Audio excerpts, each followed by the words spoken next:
Well, tubes, Thanksgiving's over, hunting's over. It's time to get back to some of these projects I have going on around here. I need to finish up this tractor project.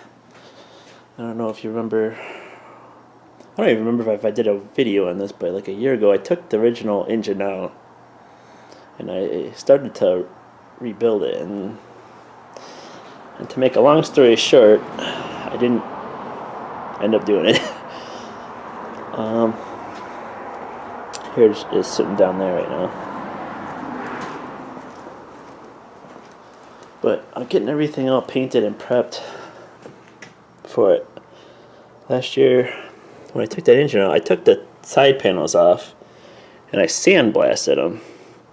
Well, dummy me, I never put any kind of primer or anything on it, and I just let them sit in the garage here, and of course, they got all pitted up with rust. You can see I'm not done with this side yet. That's basically what she did.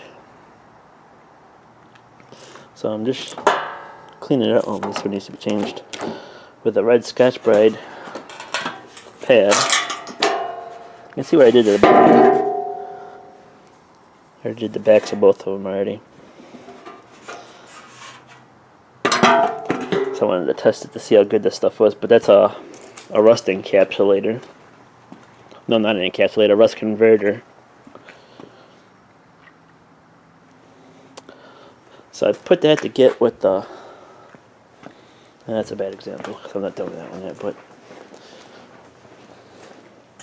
You can see with... There's little spots in the corner here that I can't get too good with that tool. So that's why I'm using the rust converter on it too. Plus, even as good as I got this clean, I don't know if you can even tell in the video here, but there is spots of, I'm pretty sure it's rust that didn't come clean. I'm not trying to go for a concourse restore here. I just want it to look halfway decent. But I got all the other parts here to the engine all degreased, and I'll be repainting all this too. Stuff like this, I'll probably just scuff it up and hit with black again. This ain't all that bad.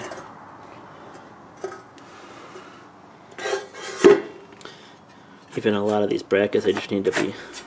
I'm not sure if I'm going to use that rust converter on this too, or... I mean, that's just a heat shield. I got the bracket for the PTO here all cleaned up, torn apart.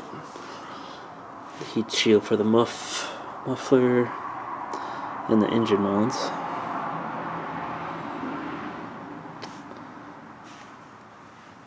And a bunch of various other brackets here that need to be painted. Some of these I'll probably wait till the engine's halfway together to paint it. But yeah, that's what I got going on out here. I was taking a little break waiting for the air compressor. But otherwise, I'm all prepped for when the snow hits. I mean, it's 50 degrees out, that's why the garage door is open. It's December 1st. It'll probably be 20 below tomorrow. That's how Wisconsin goes. No, probably not. I think it's still supposed to be 40s to 50s all weekend. Last I heard. Which is good. I gotta get a couple more projects done. I need to get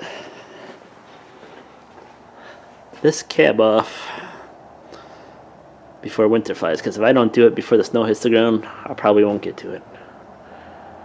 And I kind of like to be tinkering with that in here this winter when I got nothing better to do.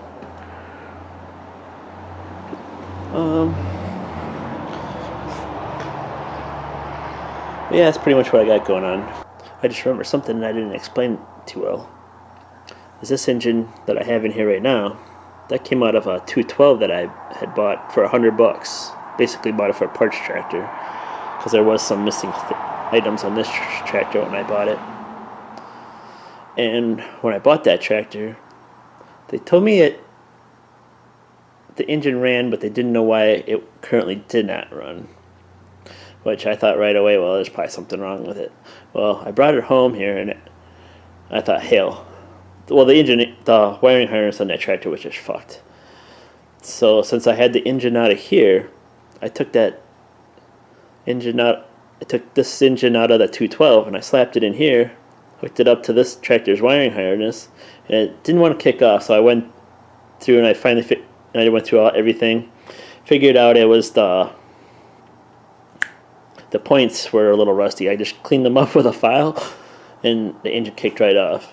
And I just been running the engine like that. I mean, it runs a little rough, but it's got some power to it.